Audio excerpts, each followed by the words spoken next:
warahmatullahi wabarakatuh. Halo, kembali lagi dengan saya Nisa Yian. Saya dari mahasiswa Universitas Riau, jurusan Manajemen Pendidikan Islam, Fakultas Tarbiyah dan Ilmu Keguruan.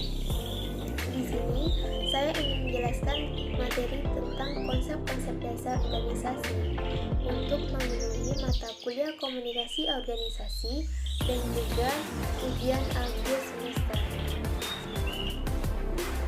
Baiklah, untuk pertama kali di sini saya akan menjelaskan tentang pengertian organisasi.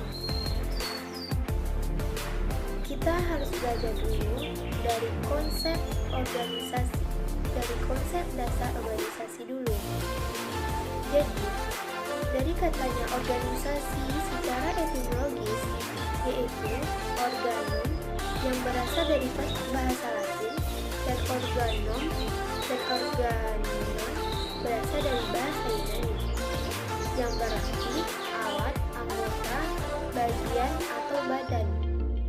Jadi, dari pengertian etimologis ini dapat diambil kesimpulannya bahwa sebuah organisasi itu merupakan wadah atau wahana kegiatan daripada orang-orang yang bekerja sama dalam usahanya untuk mencapai suatu tujuan. Dalam wadah di setiap kegiatan ini, setiap orang tersebut harus jelas tugasnya, wewenangnya, dan tanggung jawabnya, hubungan dan tata kerjanya. Selanjutnya, adanya unsur-unsur organisasi selalu terdiri dari sekelompok orang. Sekelompok orang, jadi ada beberapa orang di dalam sebuah organisasi tersebut. Selanjutnya, adanya kerjasama atau saling bekerjasama. Saling bekerjasama, mereka bekerjasama itu untuk apa? Mereka bekerjasama untuk mencapai tujuan bersama. Jadi, di dalam sebuah organisasi itu pasti ada sekelompok orang dan mereka bekerja sama dan juga memiliki tujuan bersama. Jadi, mereka bekerja sama itu untuk mencapai sebuah tujuan itu. Jadi, dapat kita ambil kesimpulannya dari definisi organisasi itu, bahwa definisi organisasi itu merupakan sistem yang saling berpengaruh antar orang dalam suatu kelompok dalam rangka untuk mencapai tujuan tertentu. Jadi, di sini kita bisa melihat lagi bahwa ada unsur-unsur orang-orang di dalam satu kelompok yang bertujuan untuk mencapai tujuan tertentu. Jadi, ada unsur lagi di dalam sini. Lalu bisa juga dapat disimpulkan bahwa definisi organisasi itu adalah juga merupakan sistem mengkoordinasikan orang-orang, pekerjaan, teknologi, dan praktik-praktik untuk mencapai tujuan. Di sini, untuk kegiatan mengkoordinasi itu selalu terdiri dari sekelompok orang dan juga mereka saling bekerja sama, yakni berarti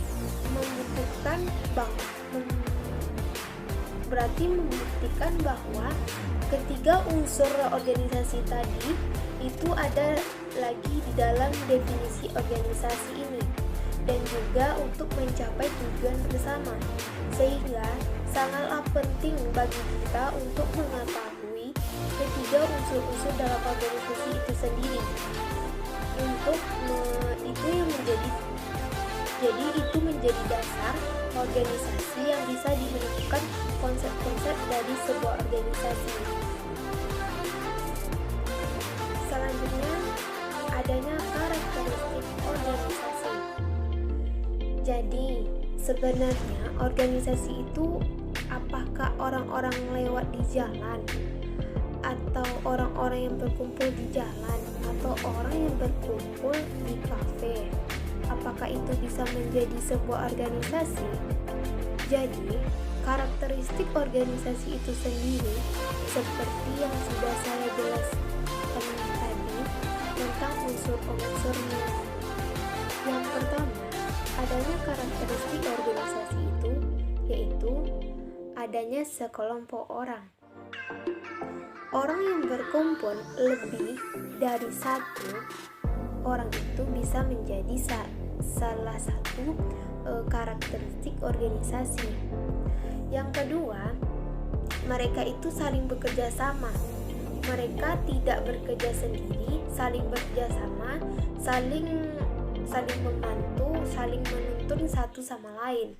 Yang ketiga, itu mereka itu bekerja sama itu untuk mencapai tujuan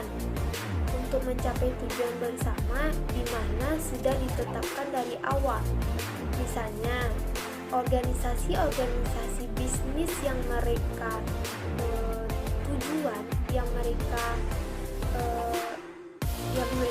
memiliki tujuan yaitu adalah profit. Memiliki tujuan utamanya yaitu profit. Mungkin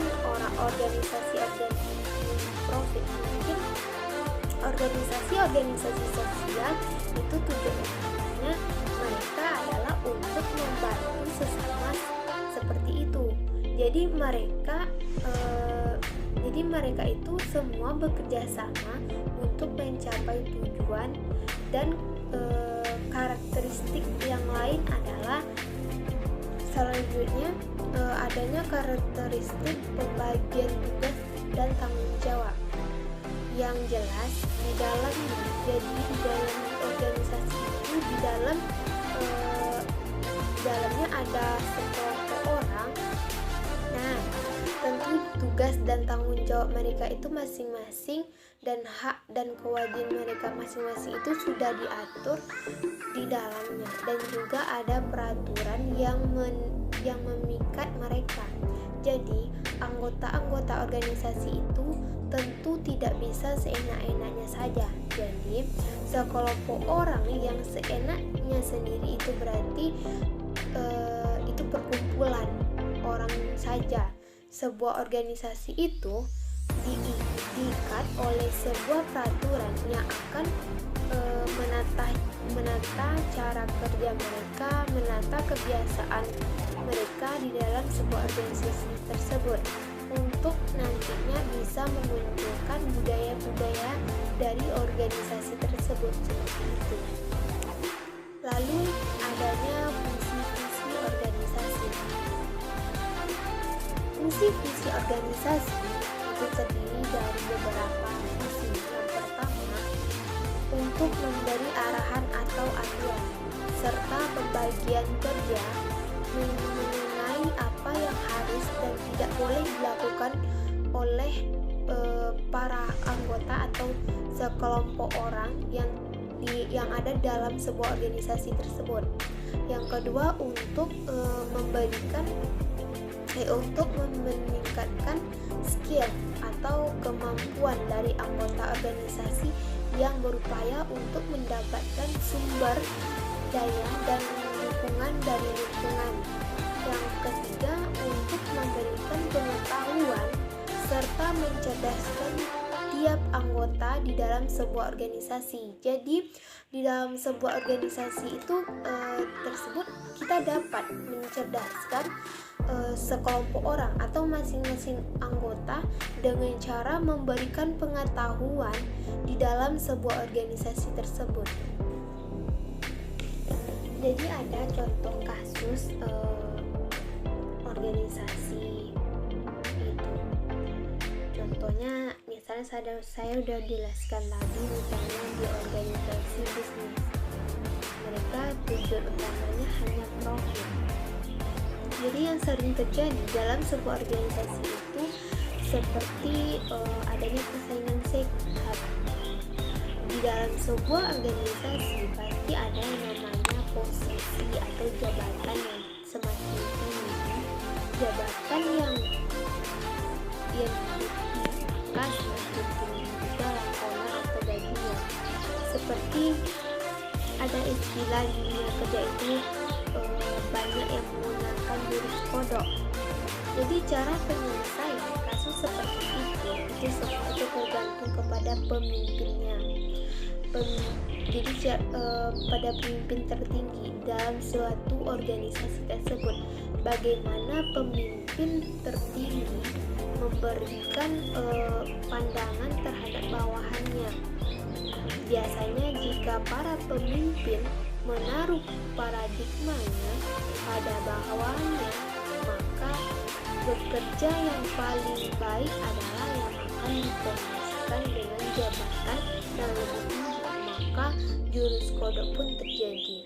Akan tetapi, jika pemimpin tertinggi itu memberikan paradigma pada bawahannya bahwa organisasi ini adalah milik kita bersama, dengan tidak membedakan antara atasan dengan bawahan, maka bawahannya akan merasa memiliki.